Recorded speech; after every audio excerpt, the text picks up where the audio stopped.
Le vieux Cava avait fermé les yeux. Il semblait dormir. Dans sa sagesse de vieillard recru de malheur, il haïssait la voix stridente des femelles qui n'attendent qu'une occasion pour montrer leur talent de pleureuses infectes et grimaçantes. Au fond de lui vivait toujours l'image de l'enfant nu. Il ne parvenait pas à l'oublier. Il l'imaginait courant maintenant sur la route, fustigé par le vent, le corps entièrement livré aux couteaux aiguisés du froid. Il se torturait à le suivre en pensée comme s'il eût craint de le laisser seul.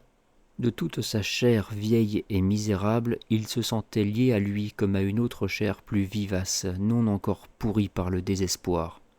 Au-delà de ces souffrances de vieillard écrasé par la vie, il y avait la souffrance de ce petit enfant nu, martyr innocent et ingénu, dont les rêves puérils étaient menacés d'anéantissement. Sheata, le menuisier, abandonnant son travail, fixait le sol avec une obstination stupide d'aveugle. Il semblait pétrifié depuis des siècles. À quoi pensait-il ? Un jour, peut-être, on le saura. Il faudra bien qu'il dise un jour tout l'inconnu de sa souffrance. On ne pourra plus jamais le faire taire. Il criera si fort sa grande faim que personne, après, ne pourra plus dormir. Ils restaient immobiles dans le pâle soleil, épaves épargnées par la tempête. Une chaleur agréable les pénétrait. C'était une satisfaction inouïe après ce froid féroce dont ils gardaient le souvenir lancinant dans leur corps. Le monde pouvait crouler, le monde pouvait périr, ils ne bougeraient pas. Cette tiédeur rendait la vie moins haineuse, semblait préparer la voie à une existence plus charitable. Dehors, dans la venelle, les enfants jouaient dans les mares formées par la pluie. Souka ferma les yeux. Il se sentait empli d'une lassitude enivrante. Comme une ombre, Sheata, le menuisier, se glissa dans la cour.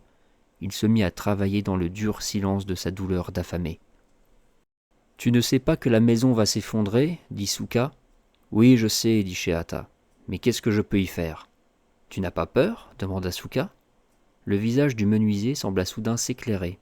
Dans ses yeux brilla la flamme d'une folle espérance. Il répondit de sa voix faible, fatigué d'avoir traversé le monde affamé qui était en lui. « Au contraire, mon fils, depuis que je sais qu'elle va s'écrouler, je n'ai plus peur. Avant, il y avait un tas de malheurs qui me poursuivaient. Mais maintenant, il n'y en a plus qu'un seul. C'est moins pénible à supporter. Un seul malheur, un formidable, et puis ce sera la mort. »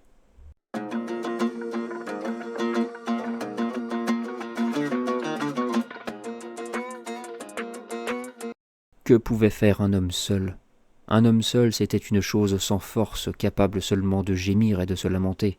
Abdel-Hal aurait voulu les voir atteints au même endroit de leur chair et se réveiller tous, mus par la même souffrance et le même désir de vivre. Seulement, Abdel-Hal craignait que ses compagnons ne fussent pas prêts à accomplir ce miracle de solidarité humaine qui pouvait seul les sauver. Ils étaient encore tellement engourdis par la peur, cette peur de tout qui paralysait leurs membres et leur cerveau.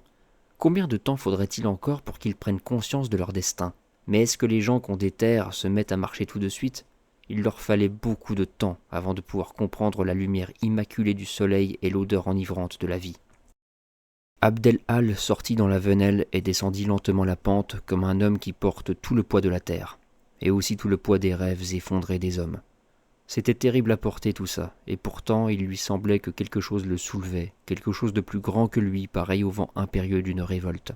Bientôt il s'arrêta près du parapet de pierre et se mit à contempler au-dessous de lui la vaste place où grouillait la multitude des miséreux, comme une lèpre mouvante sous le soleil. Le spectacle de la vie indigne des masses humaines éveillait en lui une conscience nouvelle. Il sentit que pour entrer en lutte contre ce monde de monstres dévorants, il fallait bannir toute résignation et semer partout la haine et l'esprit de vengeance.